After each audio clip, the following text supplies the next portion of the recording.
नमस्कार मोदी जी। नमस्ते। आपको भी और सभी देशवासियों को नमस्कार।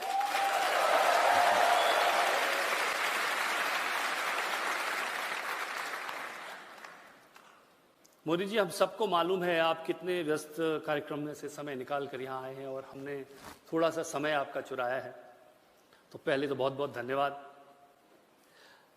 मैंने कुछ समय पहले लिखा था भारत के विषय में कि धरती के अंतस में जो गहरा उतरेगा, धरती के अंतस में जो गहरा उतरेगा, उसी के नैनों में जीवन का राग दिखेगा।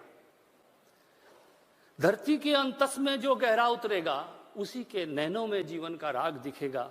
जिन पैरों में मिट्टी होगी, धूल सजेगी, उन्हीं के संग संग एक दिन सारा विश्व चलेगा। रेलवे स्टेशन से आपका सफर शुरू होता है और आज रॉयल पैलेस में आप खास मेहमान बने।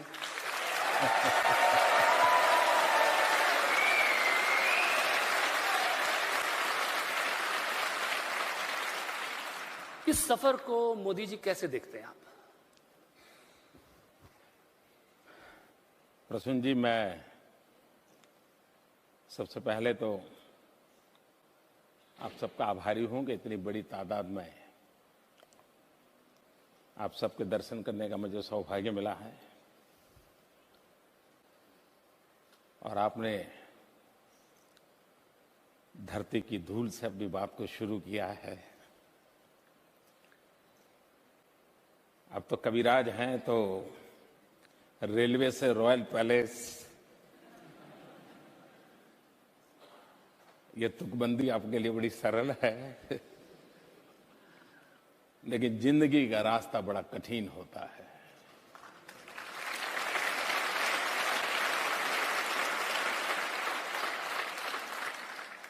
जहां तक रेलवे स्टेशन की बात है, वो मेरी अपनी व्यक्तिगत जिंदगी की कहानी है। मेरी जिंदगी के संघर्ष का वो एक स्वर्णिम पृष्ठ है जिसने मुझे जीना सिखाया, जूझना सिखाया और जिंदगी अपने लिए नहीं, औरों के लिए भी हो सकती है, ये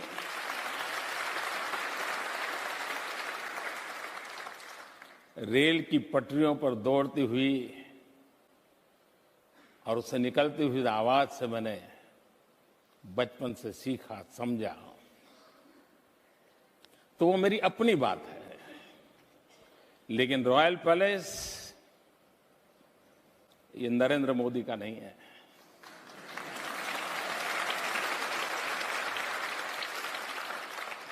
ये मेरी कहानी नहीं है। और जो भावना आपके अंदर, वो रॉयल पैलेस 125 करोड़ हिंदुस्तानियों के संकल्प का परिणाम है।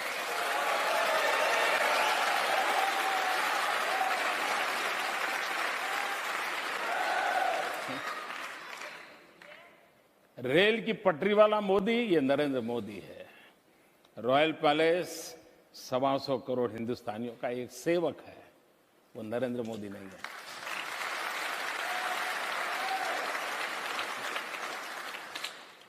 और ये भारत के लोकतंत्र की ताकत है, भारत के संविधान का सामर्थ्य है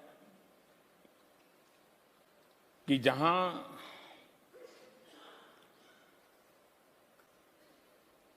एक ऐसा एहसास होता है कि वरना जो जगह कुछ परिवारों के लिए रिजर्व रहती है,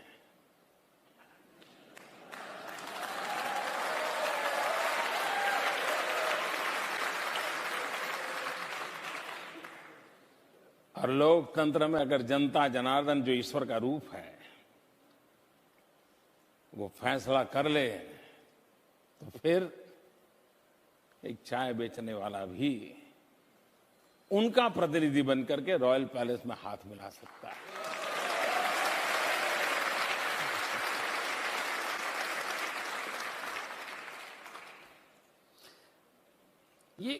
जो व्यक्ति और नरेंद्र मोदी जो प्रधानमंत्री देश का प्रतिनिधित्व करते हैं, ये दोनों एकमय हो जाते हैं जब ऐसी जगह में आप होते हैं, या आपको स्वयं को देखते हैं कि मैं एक सफर कर चुका हूं, या वो एक रस हो जाता है, सब मिल जाता है और एक ही व्यक्ति रह जाता है?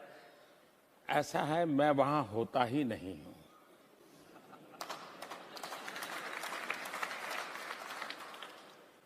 और मैं तो आदि शंकर के उस अद्वैत के सिद्धांत को किसी जमाने में उससे जुड़ा हुआ था, तो मैं जानता हूं कि जहां मैं नहीं, तू ही तू है। वाह वाह।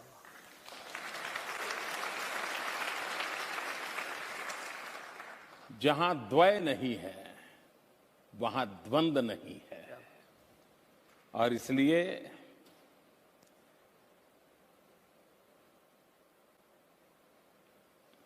जहां द्वैत नहीं है, और इसलिए अगर मैं मेरे भीतर के उस नरेंद्र मोदी को लेकर के जाता हूं, तो शायद मैं देश के साथ अन्याय कर दूंगा। देश के साथ न्याय तब होता है कि मुझे अपने आप को भुला देना होता है, अपने आप को मिटा देना होता है, स्वयं को खप जाना होता है, और तब जाकर के वो पौधा खिलता है। बीज भी तो आखिर खप ही जाता है जो वट वृक्ष को पनपाता है। और इसलिए आपने जो कहा वो मैं अलग तरीके से देखता हूं। जी जी जी। लेकिन जब देश की बात आती है तो आप उसको बहुत फोकस होकर देखते हैं, और सब लोग आज बदलाव की बात करते हैं। बदलाव पहले सोच में आता है, फिर एक्शन में आता है, फिर एक प्रक्रिया से गुजरता है। आपसे बेहतर कौन जान सकता है इस बात को। पर बदलाव अपने साथ एक चीज और लेकर आता है मोदी जी, अधीरता, आतुरता, बेसब्री, इंपेशंस। आइए देखते हैं हमारा क्या मतलब है इस वीडियो में।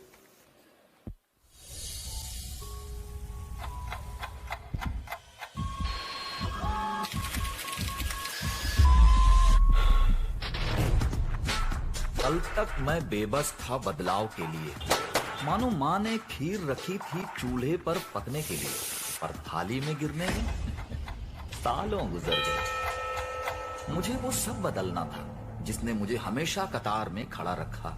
मुझे वो सब बदलना था जिससे मैं कभी किसी को नहीं दिखा।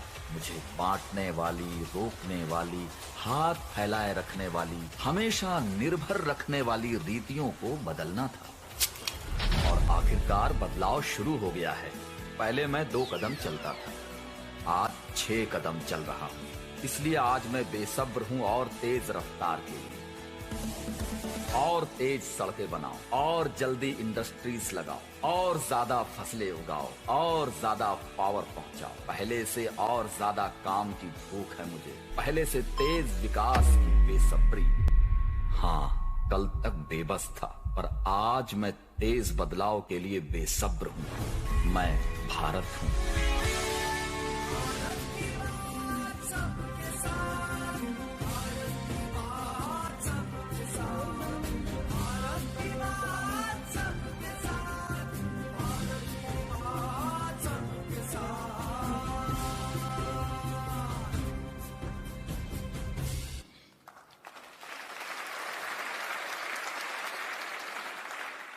मोदी जी अभी हम सब ने देखा, और ट्विटर पर प्रशांत दीक्षित जी हैं जिन्होंने एक प्रश्न पूछा भी है कि बहुत काम हो रहा है, रोड्स बन रही हैं, रेलवे लाइंस बिछ रही हैं, घर रफ्तार से बन रहे हैं। वो कहते हैं कि पहले अगर हमें 2 कदम चलने की आदत थी तो मोदी जी अब हम कई गुना ज्यादा चल रहे हैं, पर फिर भी बेसब्री, अभी अभी अभी क्यों नहीं कि इंपेशंस, इसे कैसे देखते हैं आप? मैं इसको जरा अलग तरीके से देखता हूं। जिस पल संतोष का भाव पैदा हो जाता है, बहुत हो गया, चलो यार इसी से गुजारा कर लेंगे, तो जिंदगी कभी आगे बढ़ती नहीं है। हर आयु में, हर युग में, हर अवस्था में कुछ न कुछ नया करने का, नया पाने का मकसद गति देता है, वरना तो मैं समझता हूं जिंदगी रुक जाती है। और अगर कोई कहता है कि बेसब्री बुरी चीज है, तो मैं समझता हूं कि अब वो बूढ़े हो चुके हैं।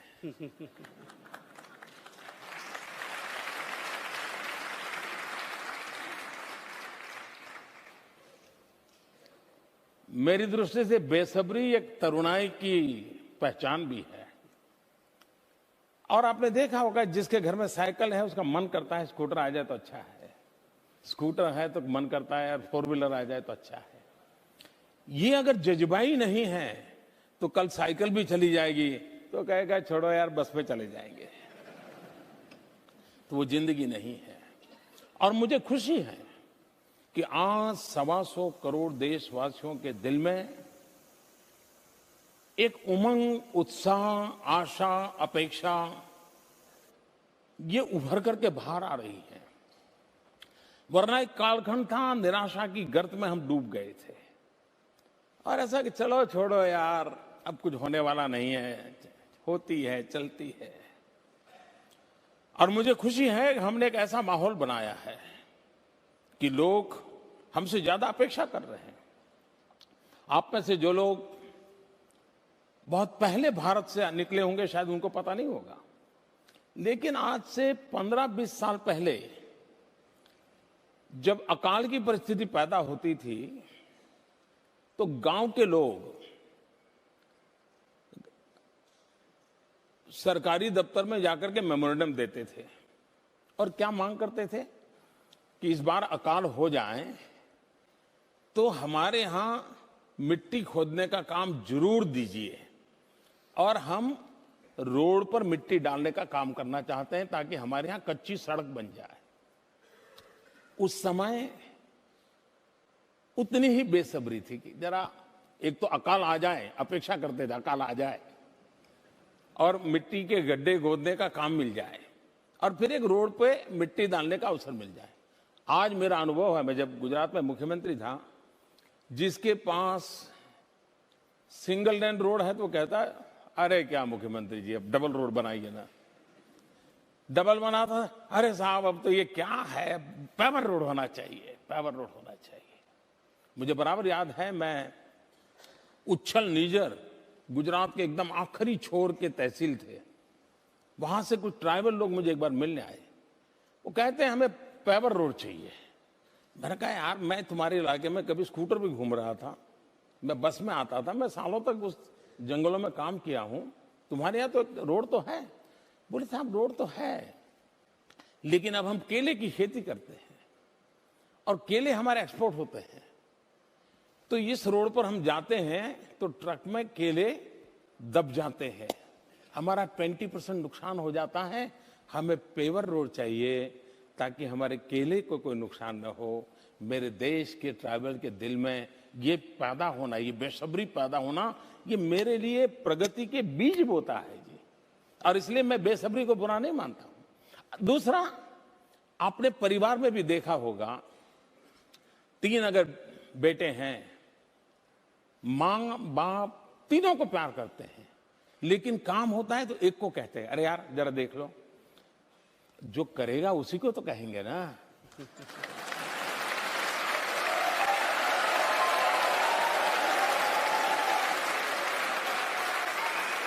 अगर आज देश मुझसे ज्यादा अपेक्षा रखता है, इसलिए रखता है कि उनको भरोसा है यार आज नहीं तो कल उसके दिमाग में भर दो, कभी तो करके रहेगा ये।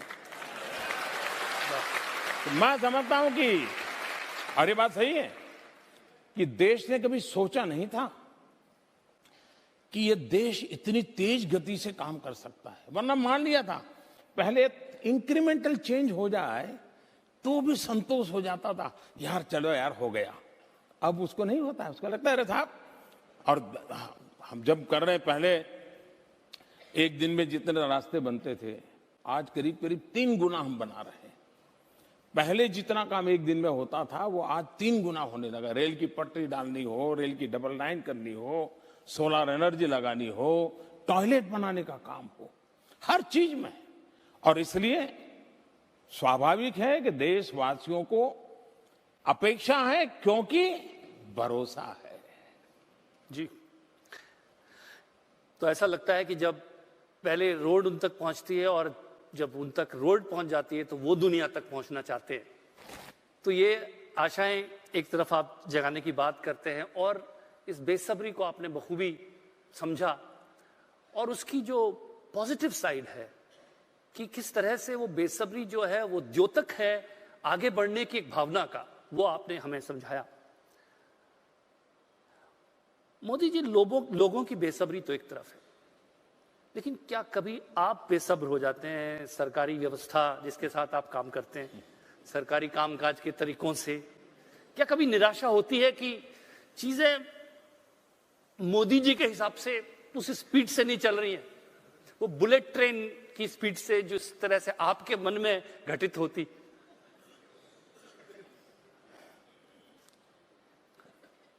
मुझे पता नहीं था कि कवि के भीतर भी कोई पत्रकार बैठा होता है।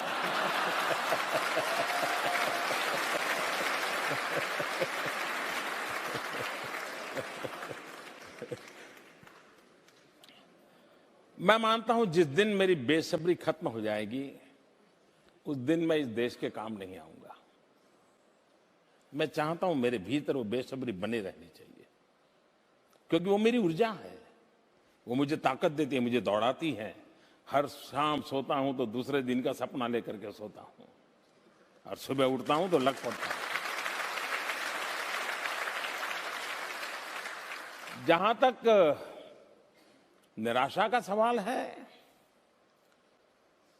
मैं समझता हूं कि जब खुद के लिए कुछ लेना पाना बनना होता है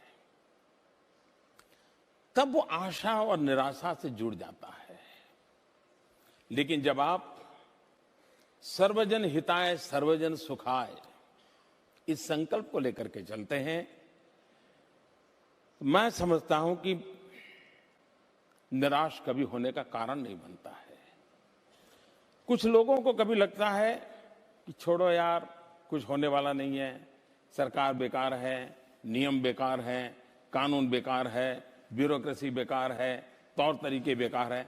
आपको ऐसे एक सेट ऑफ पर्सन मिलेंगे जो यही बातें बता देंगे। मैं दूसरे प्रकार का इंसान हूं। मैं कभी कभी कहता था अगर एक ग्लास में आधा भरा हुआ है तो एक व्यक्ति मिलेगा जो कहेगा ग्लास आधा है, दूसरा कहेगा ग्लास आधा भरा हुआ है, एक कहेगा आधा खाली है। मुझे कोई पूछता है तो मैं कहता हूं आधा पानी से भरा है, आधा हवा से भरा है। और इसलिए अब आप देखिए, वही सरकार, वही कानून, वही ब्यूरोक्रेट, वही तौर तरीके, उसके बावजूद भी अगर 4 साल का लेखा जोखा लेंगे, और आखिरकार आपको मैं किसी दूसरी सरकार की आलोचना करने के लिए इस मंच का उपयोग नहीं करूंगा और मुझे करना भी नहीं चाहिए, लेकिन समझने के लिए कंपैरेटिव स्टडी के लिए आवश्यक होता है कि भाई गत 10 साल में काम किस प्रकार से होता था, उसको पता चले, देखेंगे तब पता चलेगा 4 साल में कैसे हुआ। तो आपको ध्यान में आएगा कि तब की निर्णय प्रक्रियाएं, आज की निर्णय प्रक्रियाएं, तब के एक्शन, आज के एक्शन, आपको आसमान जमीन का अंतर दिखेगा। मतलब यह हुआ कि इन्हीं व्यवस्थाओं से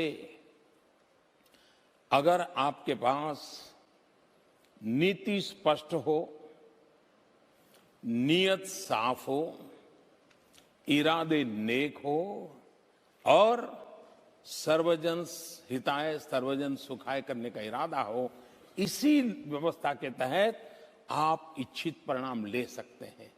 ये मूलभूत मेरी सोच होने के कारण ये तो है ही नहीं कि मैं जो चाहूं वो सब होता है, लेकिन नहीं भी होता है तो मैं निराश नहीं होता हूं, क्योंकि मैं सोचता हूं क्यों नहीं हुआ, आगे इसको करने का रास्ता मैं इस तरफ गया था, जरा नए तरीके से करूंगा, मैं करके रहता हूं।